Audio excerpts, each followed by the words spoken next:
Hello Legitimates and welcome back to another episode of the Merry Make-a-thon. Today I am making these little lip gloss charms with the laser machine. So I have put a name on it so that you know whose is whose, and then I've just added some really fun charms to it.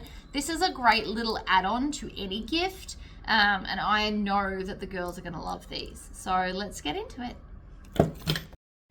Alright, so let's just get straight into it. I got these lip oils from like a cosmetic shop, and I've just punched a little hole in the corner so that I could attach it to a key ring. And then I've just got some random chain. Now this chain is not stainless steel, it's just a cheap one I got from Spotlight, but this little tag here is stainless steel. So what we want to do is engrave her name on it. Now I've already lowered the machine so that the two dots meet. If you haven't seen this before, you just pull a button. See how there's two dots, there's a red and a blue? You basically want them to be perfectly aligned. And so that's good. And then we're just going to use a font that I found in the machine, and we're gonna click preview. Now I'm not sure if that shows up on the screen or not, but it's showing me the exact outline of the letters, not just a rectangle box.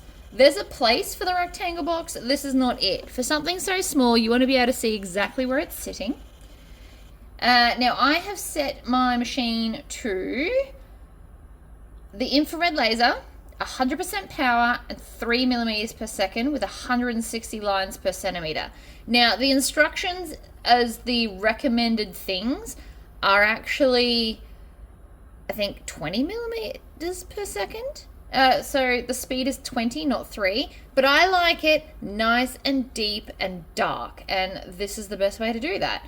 So you could also do 2 passes if you wanted it super dark, but we might be here forever. So process, and then it's going to take 3 minutes and 11 seconds. I'm going to speed that up for you. The machine will beep when it's ready, and then we just hit start.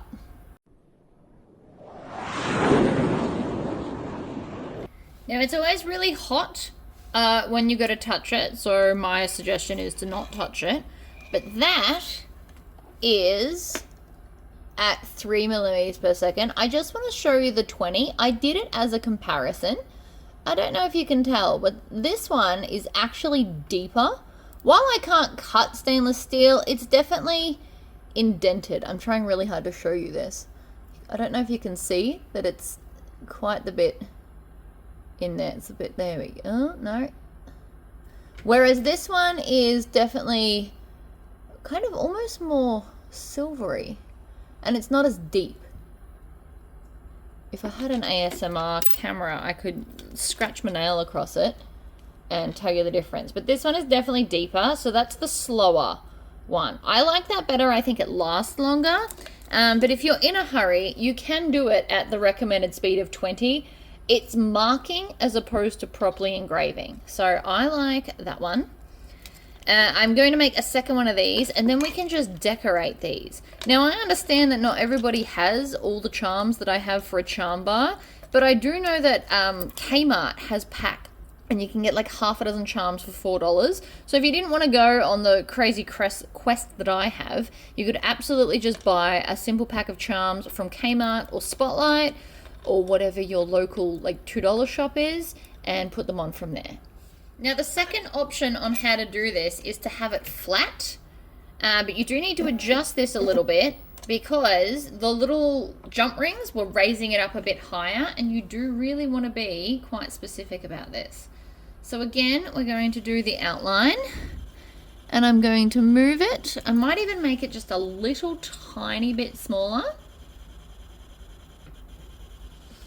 And it will do it in real time. You don't have to like hit stop and go.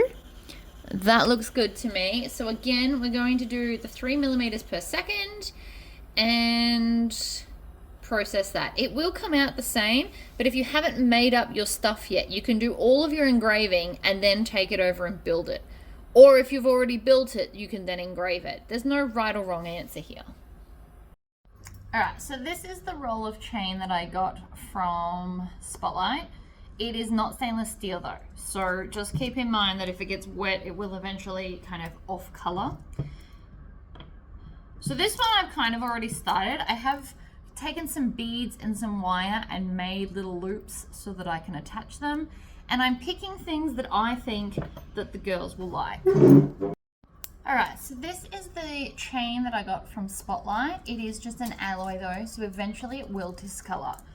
You can, of course, use stainless steel chain on these if you want to, but they're kids' things, they'll be fine. Even if they were adults' things, this chain will still be fine. Nobody's gonna dunk it in water, unlike a bracelet.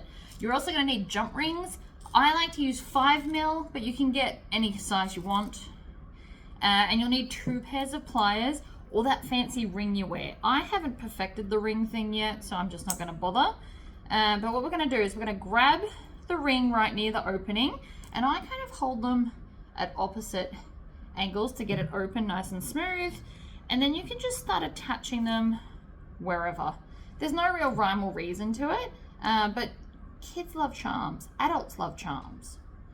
You can tailor it to the specific person, or if you are going to do these for a market instead, even though this is all about gift giving, if you are going to do these as a market, you could theme some up for people that can't make decisions or don't want to make decisions. So you could do one that's all flowers and hearts, and then you could do another one that's all like seashells and seahorses. And then you just want to, you don't have to have 2 lines of them. I just thought it looked cooler.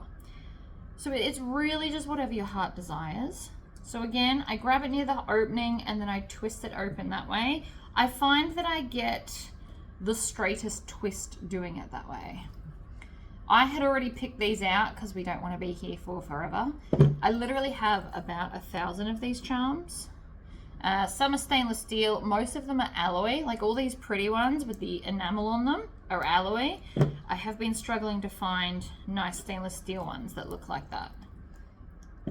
And you can just slot them in wherever. You can take stock and hold it and see where they're hanging and see if you want to change any. But ultimately it doesn't really matter where they go. The point is that it's pretty. And I have seen a lot of these done where you use like super chunky beads all over it. You can also do it that way. You could add a little tassel to the end instead of the gummy bear bead that I'm using. But that's pretty much it. So it's got their name on it and then just a whole bunch of fun stuff and a key ring. You could also add a clip so that they can clip it onto their bag, which I probably will do. I think that'll look amazing. And then they can add their keys if they want to. It depends on who it's for and how old they are as to what they're going to attach. Little kids will probably just leave it like this and clip it to their bag. Adults may add their car keys. You can get more expensive, more personalized lip glosses. So long as you stab a hole, you can use anything. I use the sew-all for this from my sewing room.